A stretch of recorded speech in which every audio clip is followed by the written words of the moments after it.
اعوذ بالله من الشیطان اللعین الرجیم. بسم الله الرحمن الرحیم.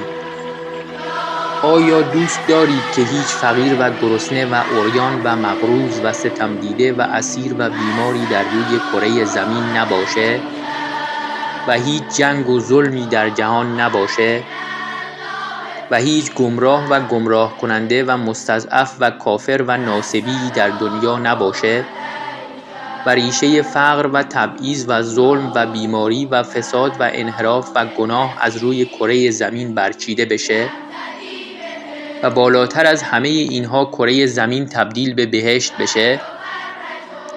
تنها راه چاره برای تحقق این امر ظهور امام عصر عجل الله تعالی فرجه الشریفه و یکی از راه‌های نزدیکتر کردن ظهور احیای امر یا نشر علوم یا احادیث شریفه اهل بیت علیهم السلامه تا جهانیان با آشنایی با اهل بیت علیهم السلام و کلام شریفشون هرچه بیشتر شیعه بشن و تعداد یاران امام عصر عجل الله تعالی فرجه الشریف و دعا کنندگان جهت ظهور بیشتر بشه. حال چه کسی در این عصر بهتر و بیشتر و کاملتر از همه امر اهل بیت علیهم السلام رو احیا میکنه جز علامه الله یاری؟